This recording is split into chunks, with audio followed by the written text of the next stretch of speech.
మహాగణాధిపతయే నమః. ఓం గురుభ్యో నమః. ఓం శ్రీమాత్రే నమః. అరుణాం కరుణాతరంగితాక్షీం ధృతపాశాంకుశపుష్పబాణచాపాం అనిమాదిభిరావృతాం మయూకైః అహమిత్యేవ విభావయే భవానీం. శ్రీమాత్రే నమః.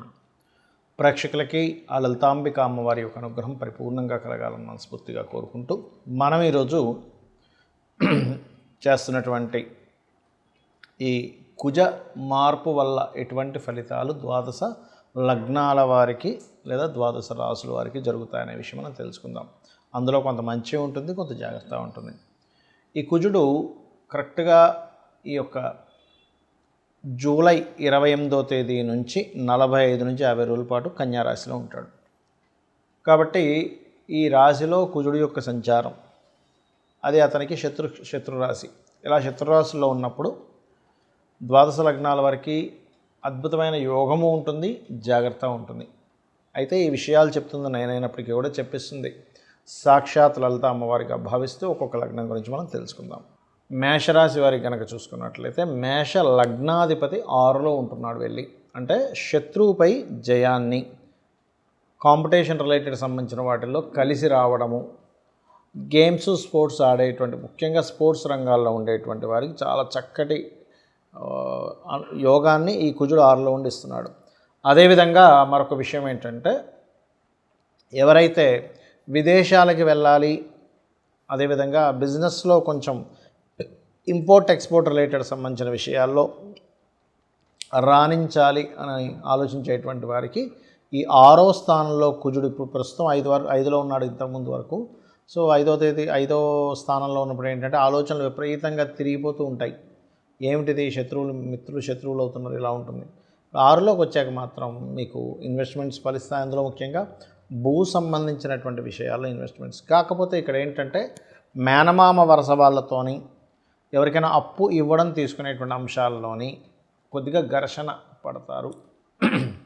ముఖ్యంగా ఏంటంటే మీరు ఇక్కడ బుధరాశుల్లో కుజుడు ఉన్నప్పుడు ఎవరికైనా మధ్యవర్తిత్వంగా వెళ్ళి అప్పునిప్పించడం కానీ, లేనట్లయితే మనం చూడండి ఎవరో మన వాళ్ళే కదా అని మన డబ్బులు ఇస్తూ ఉంటాం. ఇటువంటి విషయాల్లో పక్కగా రాసుకోండి. లేనట్లయితే ఆ యొక్క విషయాల్లో అనవసరమైనటువంటి గొడవలు ఉంటాయి. ఇది 6వ స్థానం అనేటువంటిది నిత్య జీవిత స్థానం అంటారు, అంటే డైలీ లైఫ్.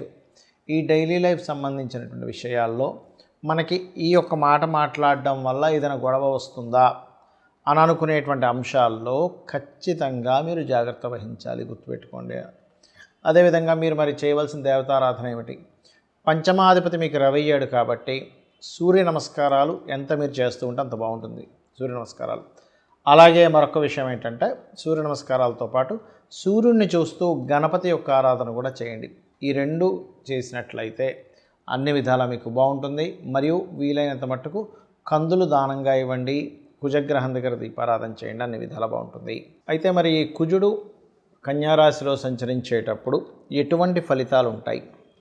ముఖ్యంగా ఇది సైన్యము పైన ఉంటుంది, బాగా గుర్తుపెట్టుకోండి.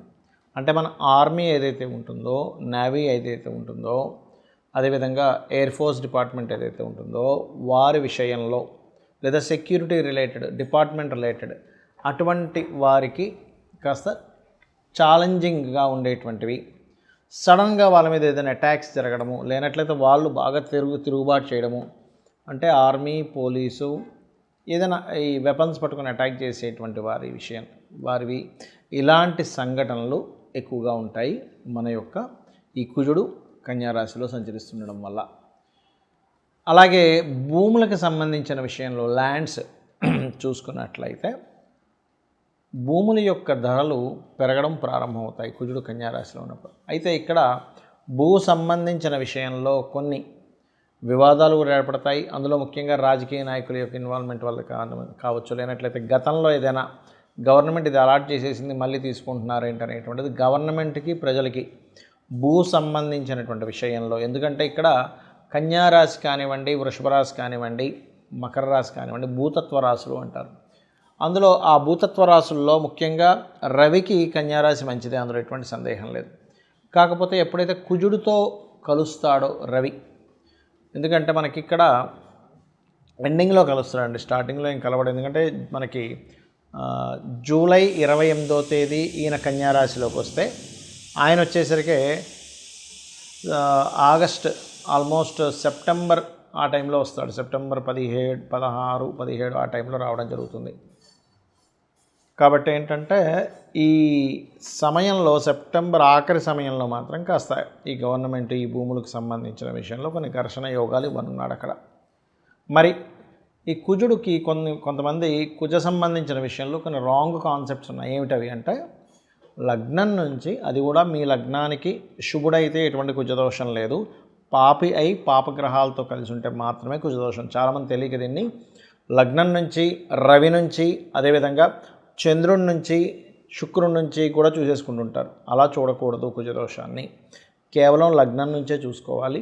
అది కూడా పాడైతేనే ఒక్కోసారి క్యాన్సిలేషన్స్ ఉంటాయి. అంటే కుజుడు శుక్రుడితో ఉన్నా, కుజుడు గురువుతో ఉన్నా, లేకపోతే కుజుడు ఉచ్చస్థితిలో ఉన్నా, కుజుడు ఉన్నటువంటి నక్షత్రాలు అనుకూలమైనటువంటి నక్షత్రాలైనా లేనట్లయితే కుజ దశ రాకపోయినా సరే దానికి ఇబ్బంది ఉండదు.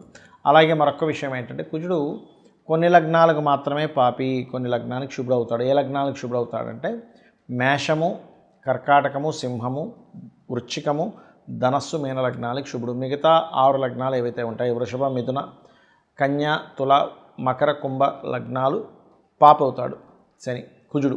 కాబట్టి ఈ పర్టికులర్ లగ్నాలకు మాత్రమే మీరు చూసుకోండి ఏ లగ్నాలకు శుభ్రవుతాడో, ఏ లగ్నానికి పాపవుతాడు. ఇందులో మరలా ప్రధానంగా కుజుడు ఎక్కడున్నా దోషం అనుకుంటారు. అలా కాదు. లగ్నంలో ఉన్నాడు, మంచివాడైతే మంచి స్ట్రాంగ్ బాడీ ఇస్తాడు, చెడ్డవాడైతే రక్తహీనత.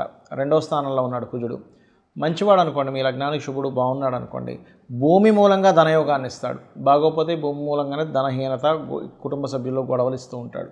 3వ స్థానంలో ఉన్నాడు, పరాక్రమ యోగం.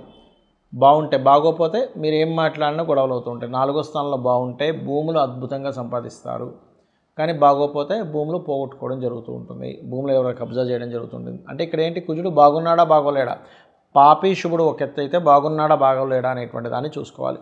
పంచమంలో ఉంటే సంతానం వల్లే వీళ్ళకి భూములు రావడం, సంతానం చాలా స్ట్రాంగ్గా ఉండడం జరుగుతుంది. అదే పంచమం పాడైతే అబాషన్స్, మిస్క్యారేజ్ జరుగుతూ ఉంటాయి. 6లో ఉంటే శత్రువుపై జయం ఉంటుంది. అదే 6లో ఉండి పాడైతే మాత్రం శత్రువులు ఎక్కువ అవుతూ ఉంటారు. 7వ స్థానంలో ఉంటే మాత్రమే వివాహ సంబంధించిన విషయం మీద, జీవిత భాగస్వామి యొక్క ప్రవర్తన మీద కోపంగా ఉండడం, ఇట్లాంటివి జరుగుతూ ఉంటాయి. బాగుంటే మరలా వాళ్ళు వచ్చినప్పటి నుంచి వీళ్ళ భూములు కూడా పెరుగుతాయి. అష్టమంలో కనుక కుజుడుంటే అది పాడైతే యాక్సిడెంట్స్, పాడవకపోతే తాతగారు ఆస్తి రావడం జరుగుతుంది. 9వ స్థానంలో కనుక మీకు కుజుడు ఉన్నట్లయితే, ఇక్కడ 9వ స్థానం అనేటువంటి తండ్రి స్థానం కాబట్టి ఏదైనా అంటే తండ్రి ద్వారా బాగుంటే తండ్రి ద్వారా ధనము, తండ్రి యొక్క శక్తి మీరు పొందుతారు. అంటే తండ్రే మీకు సపోర్ట్ అవుతారు. లేనట్లయితే తండ్రితో గొడవలు ఉంటాయి. అదేవిధంగా లక్ష్మీ నరసింహస్వామి ఆరాధన ఇలాంటివి చేయడం వల్ల కూడా బాగుంటుంది 9లో కుజుడు ఉన్నప్పుడు. 10వ స్థానంలో కుజుంటే లీడర్ అవుతారు బాగుంటే కనుక. బాగోపోతే కనుక అదే కంపెనీలో, అదే జాబ్లో వాళ్ళకి ఇబ్బందులు వస్తూ ఉంటాయి. 11లో ఉంటే రియల్ ఎస్టేట్, భూములు, మిషనరీస్ వల్ల లాభాలు ఉంటాయి. బాగోపోతే వాటికి రావాల్సిన లాభాలు ఆగిపోతూ ఉంటాయి. ఇప్పుడు 12వ స్థానంలో కుజుడు ఉంటాయి, వివాహ జీవితం తర్వాత గొడవలు ఉంటూ ఉంటాయి. అలాగే ఇన్వెస్ట్మెంట్ చేసేటప్పుడు కాస్త చూసుకొని చేయాలి. బాగుంటే భూమి మీద ఇన్వెస్ట్మెంట్ చేయడం వల్ల కోట్లకు కలిసి వస్తుంది, బాగోపోతే ఆ ఇన్వెస్ట్మెంట్ స్ట్రక్ అవుతాయి. కాబట్టి ఇక్కడ ఏంటి మీరు చూసుకోవాల్సింది, అసలు మీ లగ్నానికి కుజుడు శుభుడా కాదా, పాయింట్ నెంబర్ 1. శుభుడైతే బాగున్నాడా లేదా, పాయింట్ నెంబర్ 2. పాప అయితే ఎలా ఉన్నాడు, ఇవి చూసుకుంటూ కుజదోషం పోవాలి మీకు అంటే కనుక ఆంజనేయ స్వామి ఆరాధన, సుబ్రహ్మణ్యేశ్వర స్వామి ఆరాధన, కుజగ్రహానికి జపం చేయడము, గోవు క్యారెట్స్ కానీ బీట్రూట్స్ కానీ తినిపించడము, కుజగ్రహంతో పాటు శని రాహు గ్రహాల దగ్గర కూడా దీపారాధన చేసినట్లయితే అన్ని విధాలా మీకు బాగుంటుంది.